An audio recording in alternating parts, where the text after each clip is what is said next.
The slave received the whip with more certainty and regularity than they received their food. It was the incentive to work and the guardian of discipline. But there was no ingenuity that fear of a depraved imagination could devise, which was not employed to break their spirits and satisfy the lust and resentments of their owners and guardians. Irons on the hands and feet, blocks of wood that the slaves had to drag behind them wherever they went, with the tin-plate mask designed to prevent the slaves from eating the sugar cane, the iron collar. Whipping was interrupted in order to pass a piece of hot wood on the buttocks of the victim. Salt, pepper, citron, cinders, aloes, and hot ashes were poured on the bleeding wounds. Mutilations were common, limbs, ears, and sometimes the private parts, to deprive them of the pleasures which they could indulge in without expense. Their masters poured burning wax on their arms and hands and shoulders, poured boiling sugar cane juice over their heads, burned them alive, roasted them on slow fires, filled them with gunpowder, and blew them up with a match, buried them up to their necks and smeared their heads with sugar that the flies might devour them, fastened them near the nests of ants and wasps, made them eat their own excrement, drank their urine, licked the saliva of other slaves. One colonist was known in moments of anger to throw himself on his slaves and stick his teeth into their flesh. Were these tortures so well authenticated habitual, or were they merely isolated events, the extravagance of a few crazed colonists?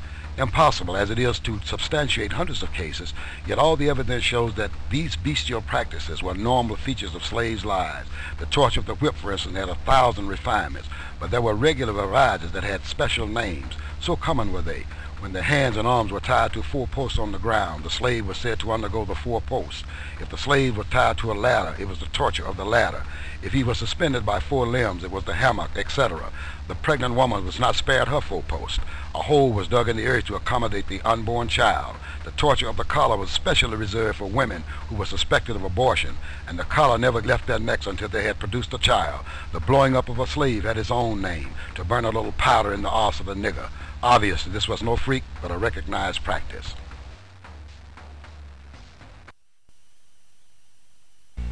Gentlemen, I greet you here on the bank of the James River, in the year of our Lord 1712. First, I shall thank you, the gentlemen of the colony of Virginia, for bringing me here. I am here to help you solve some of your problem with slaves. Your invitation reached me on my modest plantation in the West Indies, where I have experimented with some of the newest and still the oldest methods for control of slaves. Ancient Rome would envy us if my program is implemented. As our boat sails south on the James River, named for our illustrious king, whose version of our Bible we cherish, I saw enough to know that your problem is not unique. While Rome used cords of wood as crosses for standing human bodies along its old highways in great numbers, you are here using the tree and the rope on occasion. I caught the whiff of a dead slave hanging from a tree a couple of miles back. You are not only losing valuable stock by hangings, you are having uprisings. Slaves are running away. Your crops are sometimes left in the fields too long for maximum profit.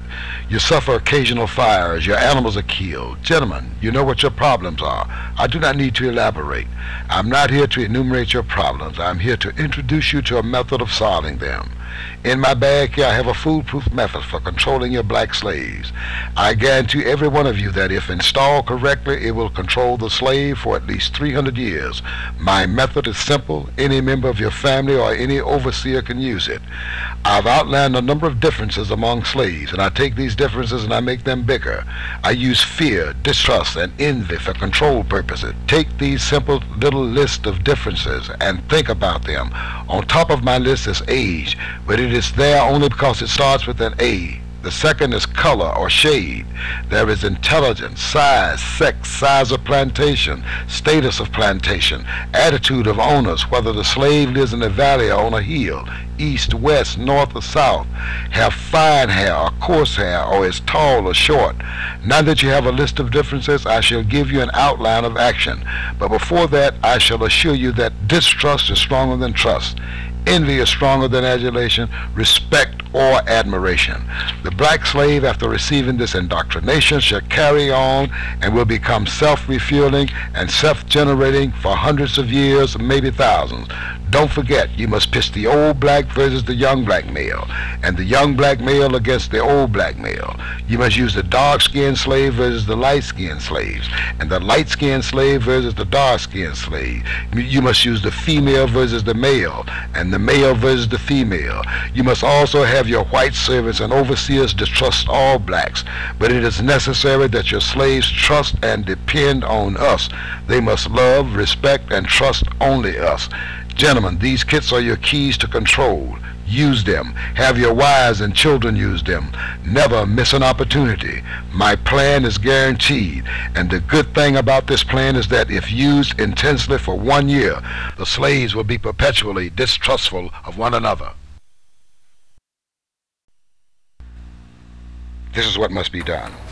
For peace to reign in the world, they must admit that their ancestors were wrong in what they did. Then they must do everything they can to repair the damages we suffer as a legacy of slavery and genocide. There can be no peace until we can become reconciled to one another. We, as African Americans, must demand reparations. Of course they will not want to pay it, but we must remind them that someday we all may make the same confession that Nat Turner made, and I quote, "Sir, you've asked me to give a history of the motives which induced me to undertake the late insurrection. To do so I must go back to the days of my infancy, and even before I was born. In my childhood a circumstance occurred which made an indelible impression on my mind, and laid the groundwork of that enthusiasm which has terminated so fatally to many both white and black. Being at play with other children when 3 or 4 years old, I was telling them something which my mother, overhearing, said it had happened before I was born. I stuck to my story, however, and related some things which went, in her opinion, to confirm it. Others, being called on, were greatly astonished, knowing that these things had happened, and caused them to say in my hearing, I surely would be a prophet.